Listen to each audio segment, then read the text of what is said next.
Good evening. As the country prepares for an impending local government election, several PNP hierarchies such as the party's Vice President Ian Hales, Michael Phillips, Councillor for the Little London Division Ian Miles and former Member of Parliament for Western Westmoreland Dwayne Vaz turned out at the Negril Golf Club in Westmoreland last night in full support of sitting PNP Councillor Garfield James at the Sheffield Divisional Conference. Mr. Phillips, in addressing the conference, thanked those that stayed with the party following the devastating loss in the last general election. And I've been right across the country today giving support to my comrades. But comrades, I want to talk to you about the PNP. But I also want to big up the comrades that are here this evening. Because after the election of 2020, and believe me, we get a good backside in our Westmoreland. Yeah, man. I have to talk the truth. And a whole heap of those who call themselves PNP too. I'm sure so when they go Negril and see them not even them so shame. Them not even want to identify themselves with PNP. So I want to big you up. Because no matter how low or how high we go, you stick with the People's National Party. And I want to big you up. He also said that contrary to what some are portraying, the party is united. It pains my heart to see how sometimes we treat PNP bad. Because there are some who say PNP treat them bad, but how we treat the People's National Party bad. This thing that we are at war, we have to stop talking about PNP mash up, man. We need to stop talking about it. If we were at war, we wouldn't sit down up here as a PNP family. Because all of us now say the same thing all the time. You know? I never supported Comrade Mark Bowling as leader.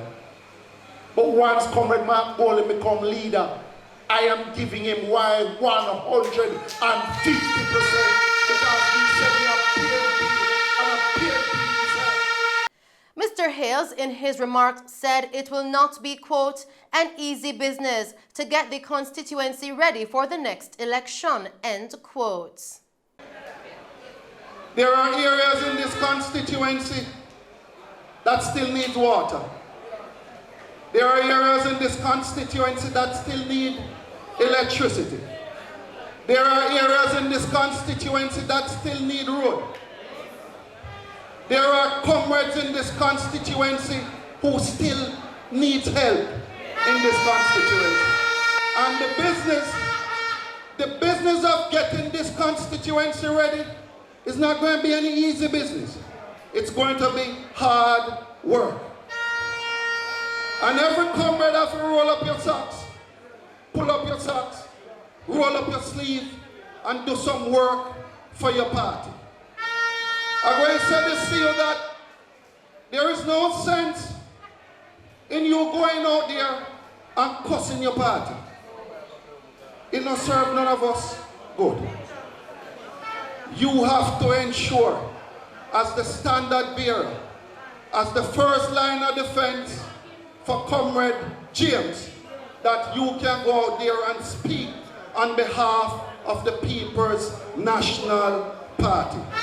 Meanwhile, as the PNP continued to make their rounds in the western part of the island yesterday, dozens of the party's supporters turned out at the Grange Hill High School for the Western Westmoreland Grange Hill Divisional Conference, where Councillor for the division Lawton Jimmy Mackenzie, who is vying for his 6th term in office, called on the comrades in Grange Hill to come out in his support whenever the local government elections are called.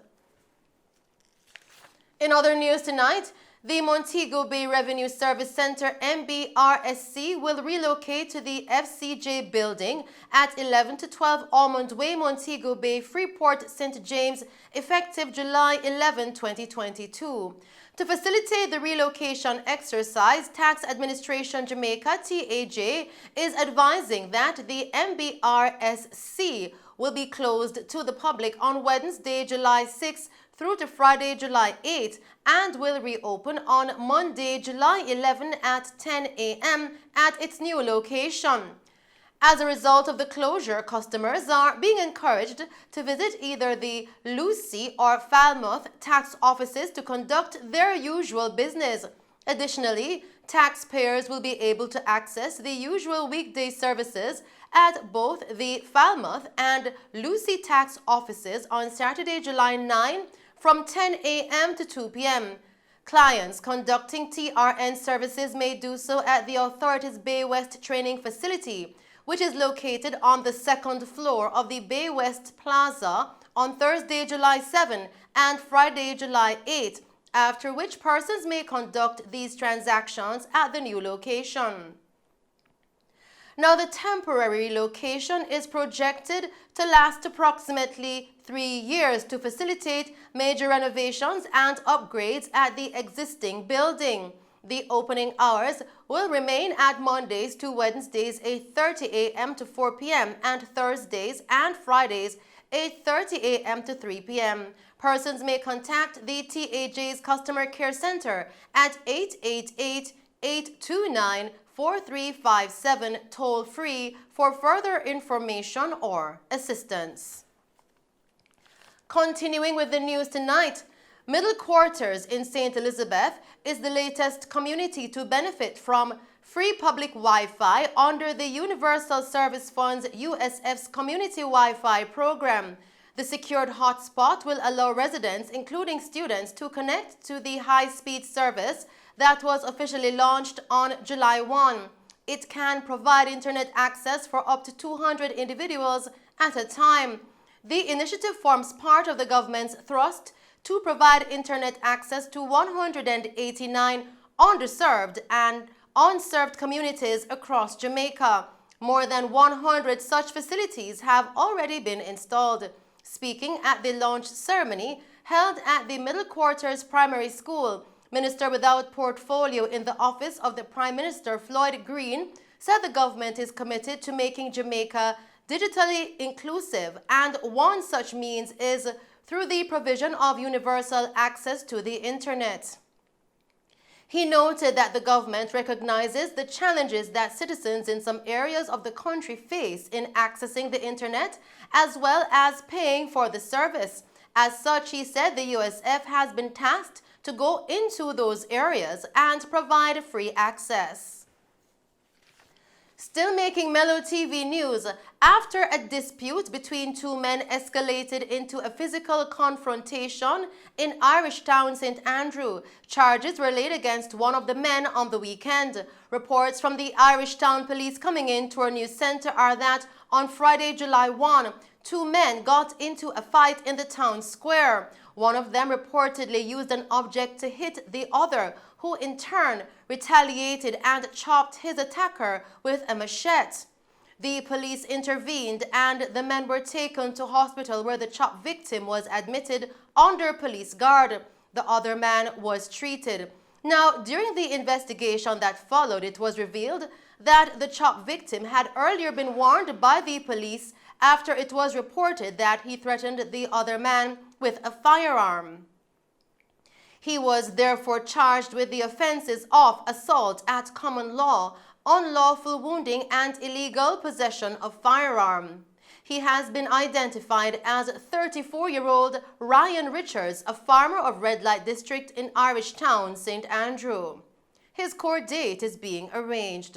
Investigators continue to probe the case as they explore the possibility of charging the other man.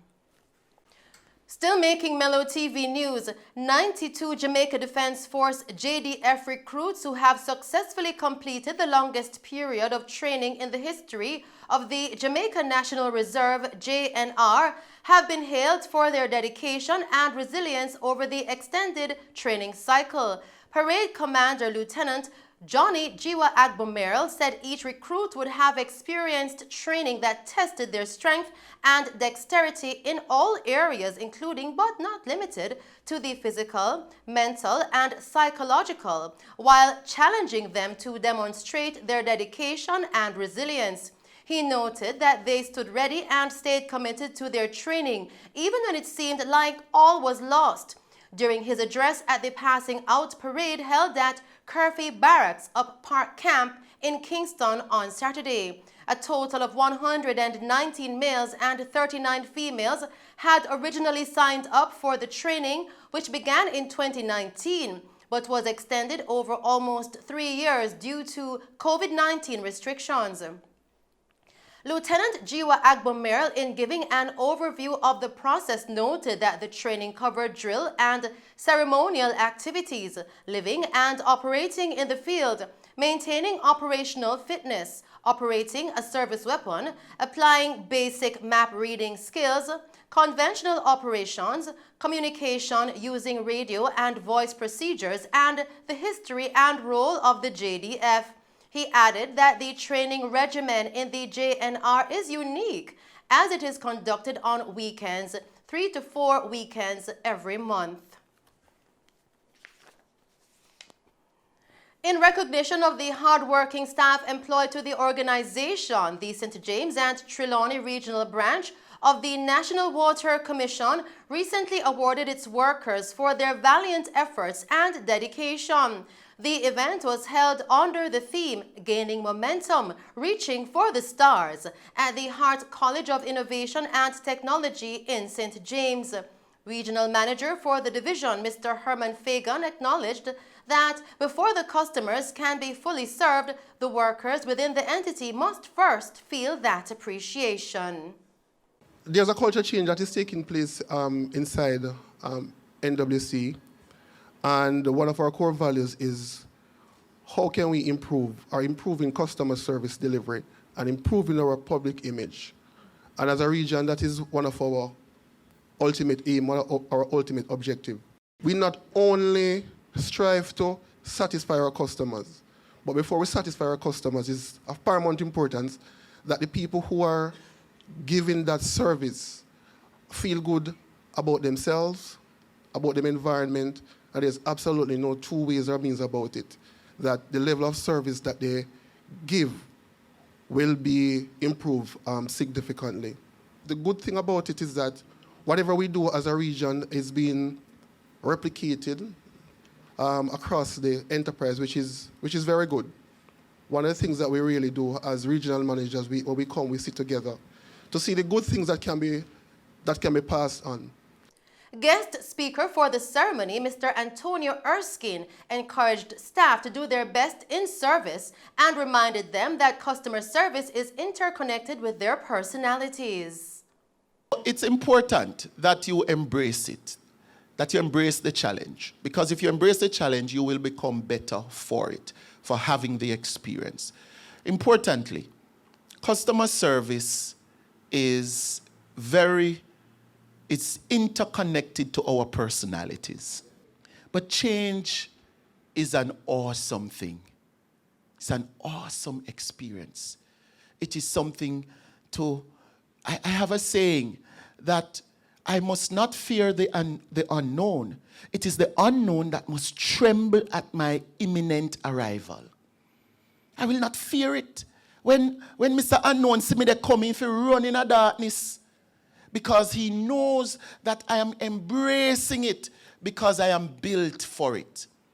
And so it is important that these seven pillars, integrity, accountability, this is what, the one that they're afraid of, not sure, man. Afraid of the accountability one, you know. Report this and report that if you fill out. Customer centricity. Innovation, new ways to do things. Yes, we are monopolistic, but we want to show customers that we care about the fact that your water cut off and all of them something there, right? And how can we help you? Continuing with the news tonight, During his book launch yesterday at the UWI Western Jamaica campus, philanthropist and author Conroy Thompson awarded a scholarship to one student and grants to two others, who also received additional supplies to assist in their educational pursuits. The IBI ambassador and youth advocate says Jamaicans are the only ones who can free the country from the crisis it currently faces. Even if they don't have millions, they may have insight. They may have minds to point people in the right direction. Because the only thing that can rescue Jamaica from Jamaica is Jamaicans. Really. Not the green, nor the orange, but Jamaicans. And if we can touch even one life, that will now be a ripple effect for that person to touch somebody else's life. Thank you so much. Following the release of a book last year, Thompson released another book this year entitled Believe, Made for More at the book launch. The event was attended by other notable guests, including award-winning journalist and immediate past president of the Montego Bay Chamber of Commerce, Janet Silvera, philanthropist Janet Richards, and CEO of Minds of Jamaica, Dr. Kamir Ricketts. We turn our attention now to tonight's COVID-19 update, where Jamaica yesterday recorded 107 new cases of COVID-19, 63 of which were females and 44 males, increasing the overall case count to 143,347. The ages of those infected range from 69 days to 99 years.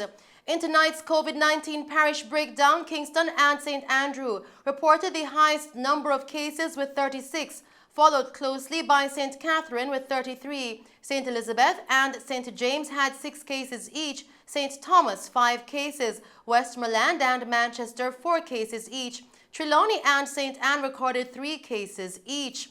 Clarendon, Hanover and St. Mary recorded 2 cases each, while Portland recorded 1 case. And those are the stories making news. I am Shelley Hill. Stay safe, pleasant viewing, and thanks for watching.